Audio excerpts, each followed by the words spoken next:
Bismillahirrahmanirrahim. Rabbi shrah li sadri wa yassir li amri wahlul 'uqdatam min lisani yafqahu qawli. Assalamualaikum warahmatullahi wabarakatuh.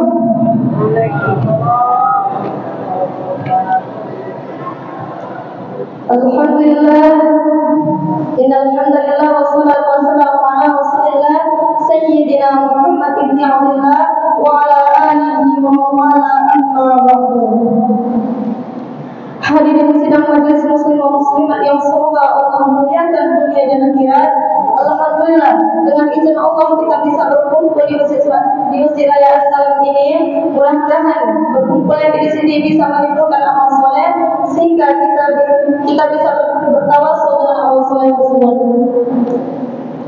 Salam dan salam tidak lupa kita hadirkan kepada Nabi besar kita Muhammad sallallahu alaihi wasallam dengan melafazkan Allahumma shalli ala sayyidina Muhammad wa ala ali sayyidina Muhammad. Sebelum saya mulaikan hukum saya pada malam hari ini, mari bersama-sama kita bersalawat terlebih dahulu. Sallallahu ala Sallallahu alaihi wasallam. Sallallahu ala Muhammad. Sallallahu alaihi wasallam. Alhamdulillah. Semoga dengan salat kita tadi bisa menimbulkan pahala yang berlipat ganda. Amin amin ya rabbal alamin. Baiklah, berdiri saya di sini ingin menyampaikan hukum singkat saya yang bertema Inginkah Anda menjadi orang yang ikhlas? Hadirin yang dirahmati Allah Subhanahu wa taala, seorang ulama yang bernama Sufyan ATS Sauri pernah berkata, sesuatu yang paling sulit bagi untuk aku luruskan adalah niatku, karena begitu seringnya keikhlasan merupakan sebuah perkara yang sulit untuk dilakukan. Hal ini dikarenakan sering berbolak-balik hati kita. Terkadang dia ikhlas dan waktu tidak. Padahal sebagaimana yang telah kita lakukan bersama, ikhlas merupakan suatu hal yang harus ada dalam setiap amal kebaikan kita. Amal kebaikan yang tidak terdapat keikhlasan di dalamnya hanya akan menghasilkan kesia-siaan. Bahkan bukan hanya itu, ingatkah kita akan sebuah hadis Rasulullah yang menyatakan bahwa 3 orang yang akan masuk neraka terlebih dahulu adalah orang yang berbuat baik tapi tidak karena Allah. Ia bukan sebuah amal yang karena Allah bukan hanya tidak dibalas apa-apa, bahkan Allah akan mengazab orang tersebut karena sesuatu yang dilakukan bukan karena Allah, termasuk perbuatan kesyirikan yang tak terampuni dosanya jika bertaubat darinya. Allah berfirman yang artinya, sesungguhnya Allah tidak akan mengampuni dosa syirik dan Dia mengampuni segala dosa-dosa dikehendakinya. Barang siapa yang mempersekutu Allah akan dia berbuat dosa besar. Quran surah An-Nisa ayat 48. Cukup sekian yang dapat saya sampaikan. Mohon maaf yang baik datangnya dari Allah dan yang buruk datangnya dari saya sendiri. Wabillahi taufiq wal hidayah. Wassalamualaikum warahmatullahi wabarakatuh.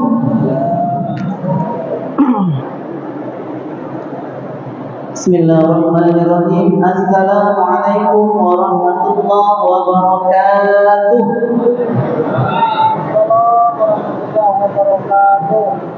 Alhamdulillah, wassalatu wassalamu ala rasulillah wa ala alihi wa sahbihi wa man walah.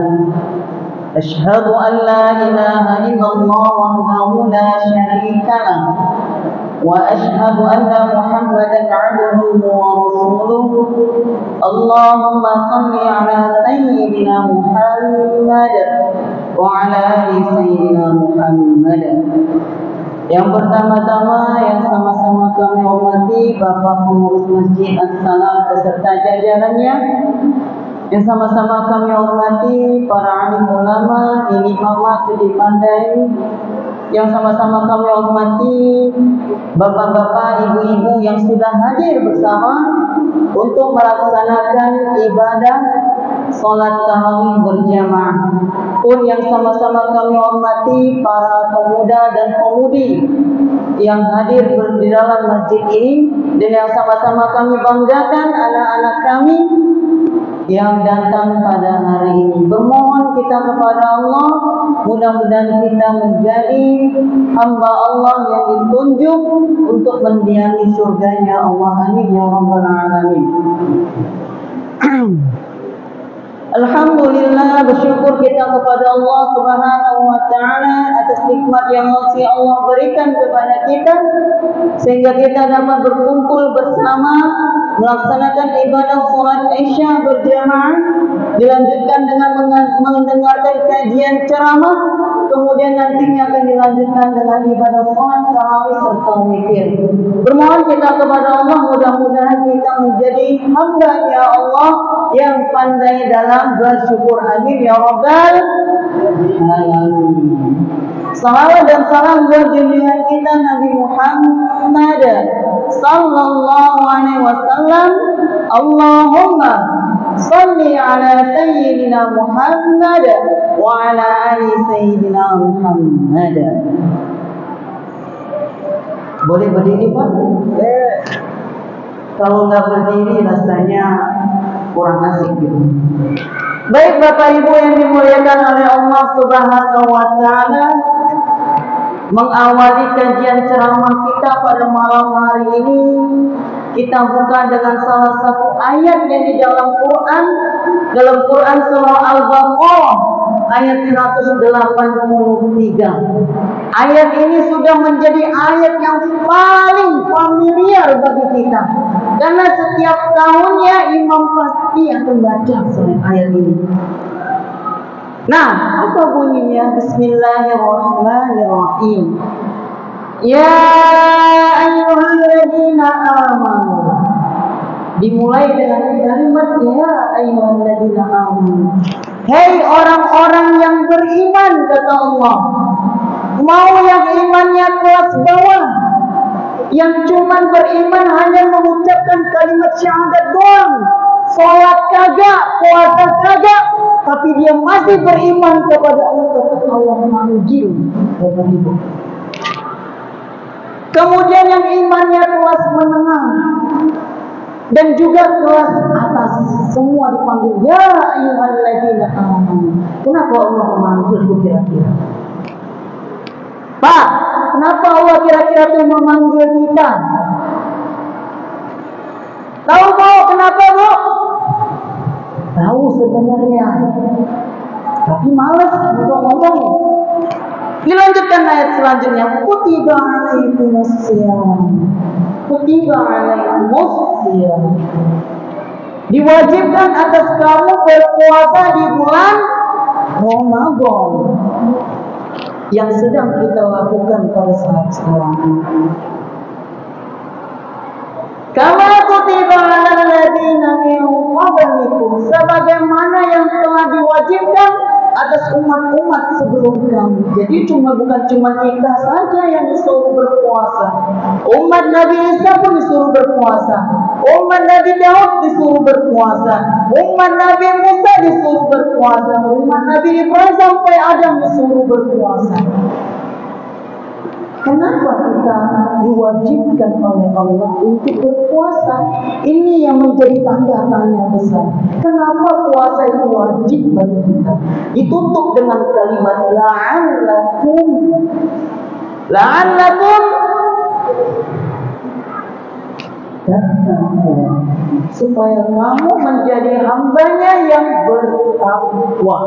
Ingat Bapak Ibu, tujuan kita berpuasa itu untuk mendapatkan kita takwa, supaya kita menjadi orang-orang yang bertakwa.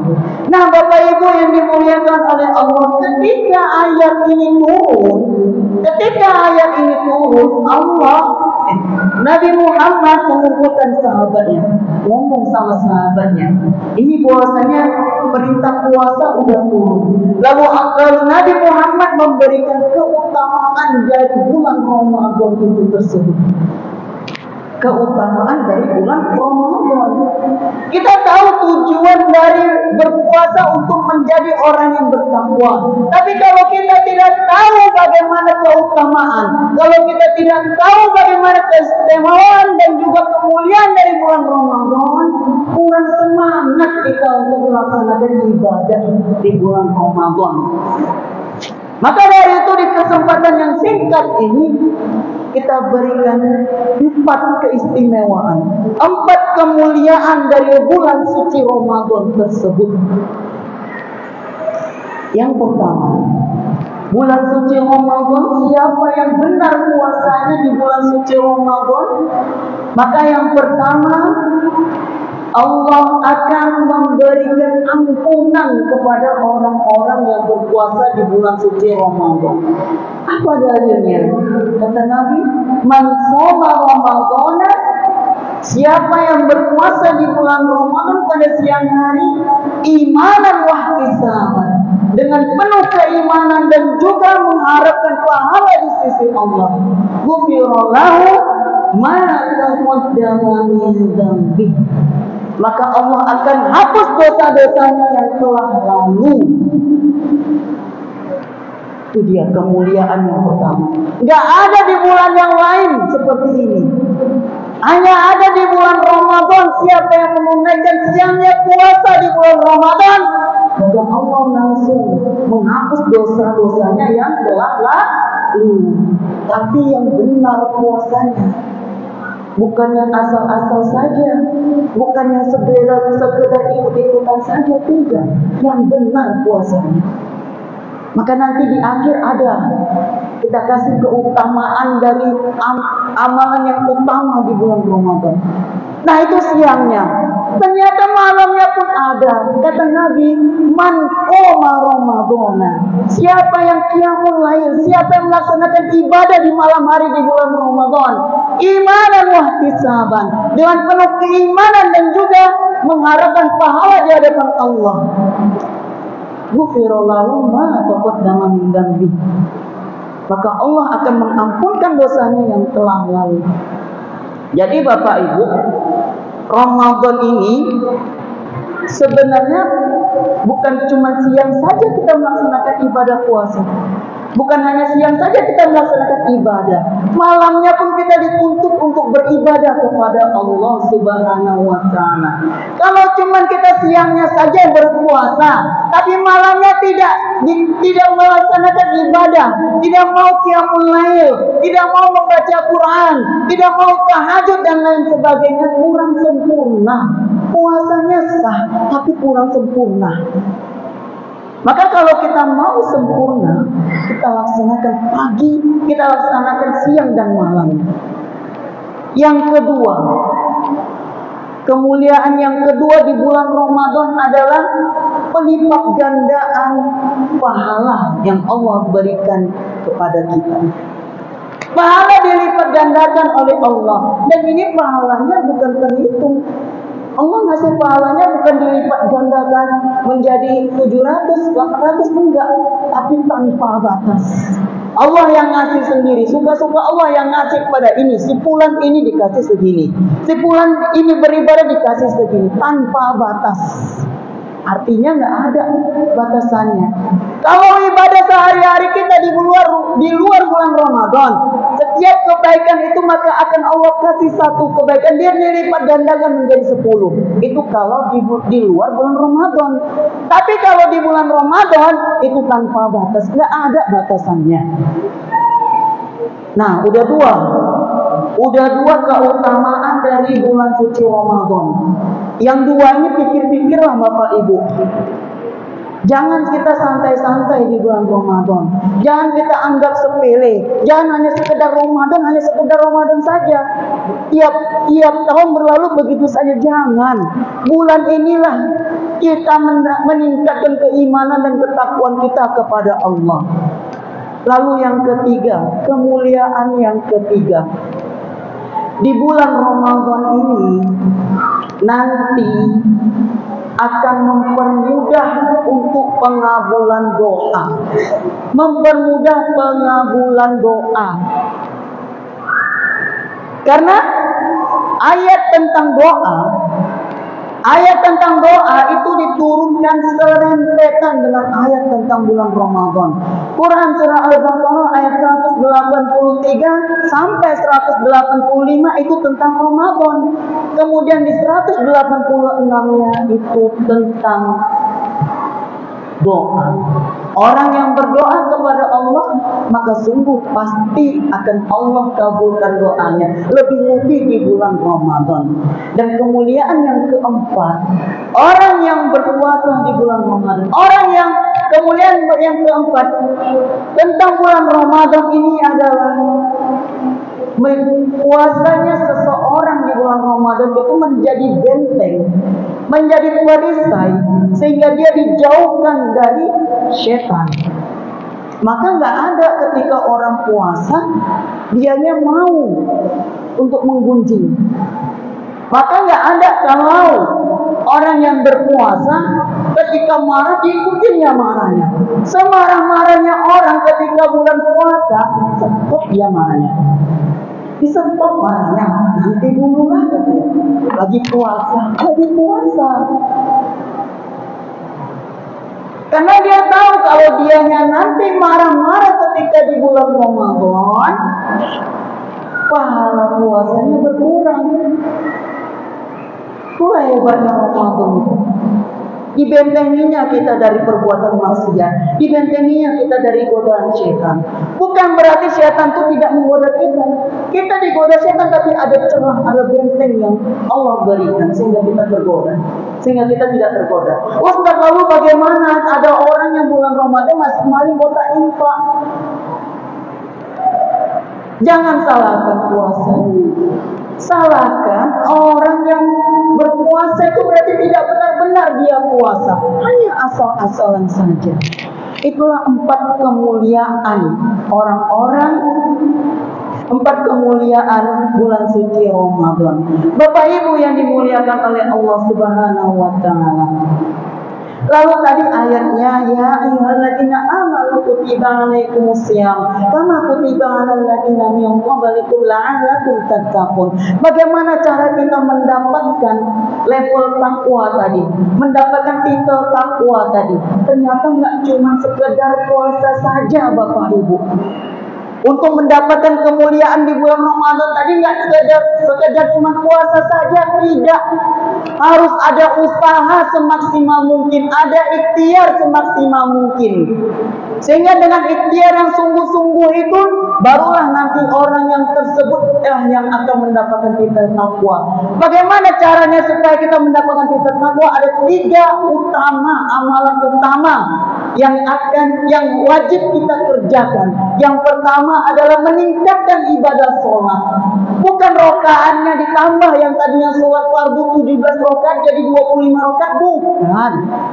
Tapi ditambah, ditingkatkan sholat-sholat sunnahnya, rawatibnya, tahajudnya, qiyamul lailnya, dan juga duhanya. Itu ditingkatkan.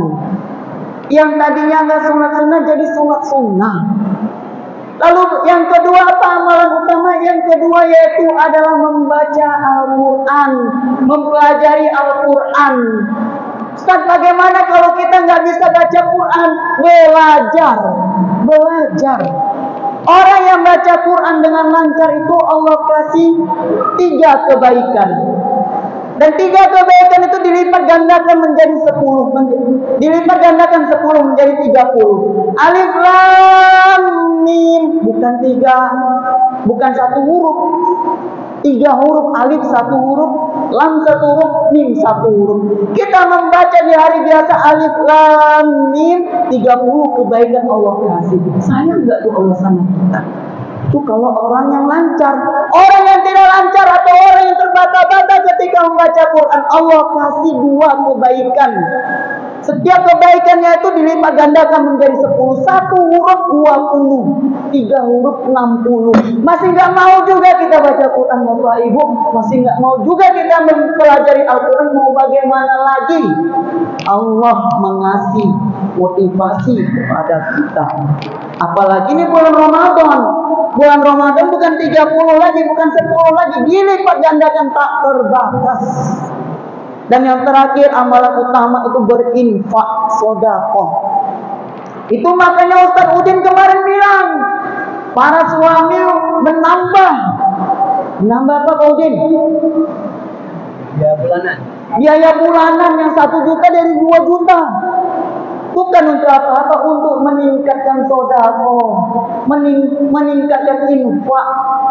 Karena Bapak Ibu yang dimuliakan oleh Allah, orang yang berinfak itu, berinfak 1 itu dilipat gandakan sampai 700 kali lipat.